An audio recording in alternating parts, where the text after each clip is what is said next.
So I've been living full-time in an RV for a little over a year and a half now, and I just wanted to share some tips that I've encountered on how to save money while living full-time in an RV. There are different ways and different things might help different people. So let's get started. So the first thing you want to do when setting up your budget for living full-time in an RV is to think about why you're coming to full-time RV living. So different people come to this lifestyle for different reasons, and that's okay. But these different reasons will really shape how you set up your budget. For example, some people come to RV life because they want to save money. That's their main focus. And some people come to RV life because they want to travel. And the budgets for these different kind of people will be pretty different. So the first thing you want to do is to think about why. And then you want to set up your priorities based on your why. RVing and RV life really does look different for everyone, and there are different ways to save money. So the first thing you want to consider when thinking about how you can save money when living in an RV is your rig. Obviously, the cheapest option is to live in an RV that you already own, but that's obviously not an option for everyone who come to this lifestyle. So for the people who do have to buy an RV, one big thing to consider is that you might need a tow vehicle. So for the fifth wheels, for the travel trailers, you will need a vehicle that can tow your trailer. And I definitely recommend not skimping out on your tow vehicle, because that can really define how safely you are able to travel with it. So if you need to get a smaller RV to match your tow vehicle rating, then that's what you need to do if you're really focused on saving money.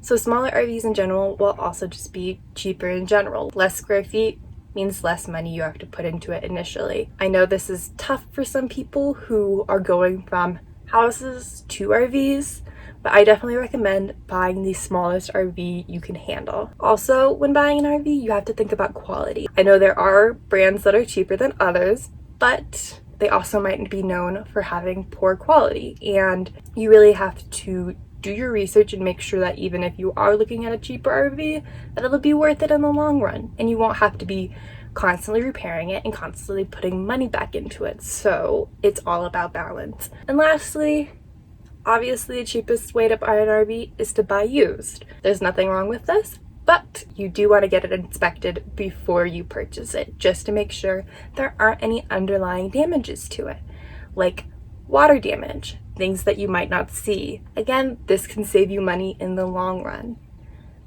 All right, let's move on to probably one of the biggest chunks of your RV living budget, which is traveling and where you're going to park your RV. So obviously the biggest way you can save money is free parking, boondocking, things like that. This generally does require some kind of startup cost and planning, because you need things like solar panels, good batteries, generators, to make sure that you are able to live off-grid without worrying about power, things like that. You can find boondocking sites and free campsites through Campendium and freecampsites.net.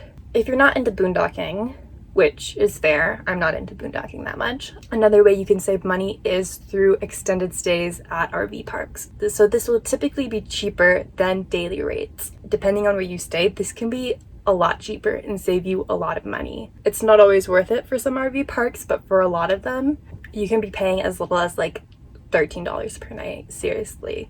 Obviously, it really depends. I have stayed in parks where I have paid $360 per month, and I've stayed in parks where I've spent $1,500 a month. So I would just recommend looking for RV parks that you like and that you can also save money in.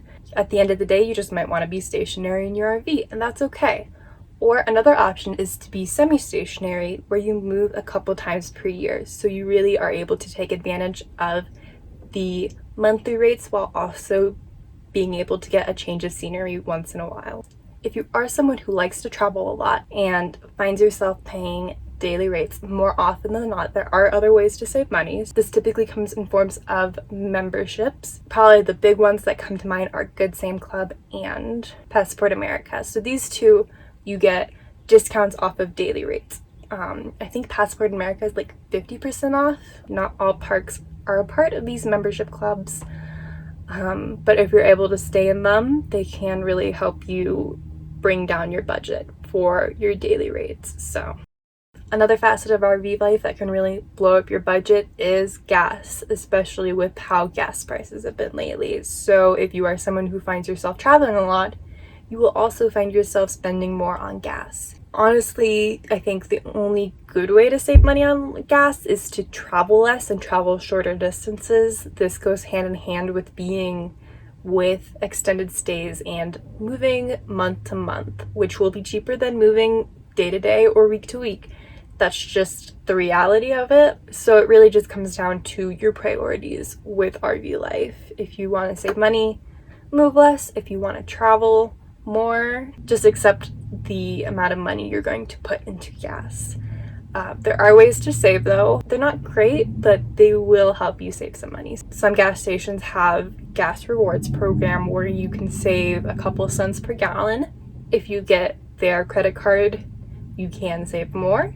There are also credit cards not associated with gas stations that have good rewards on gas. There's also something that I'm not personally familiar with because I don't have a diesel car, but there are fuel fleet programs that you can join for people who do have diesel. I don't have a lot of knowledge in it. From some of the preliminary research I've done, you could potentially save up to like 45 cents per gallon, which can really save you a lot of money. So I will link to some resources down below for those people who do use diesel.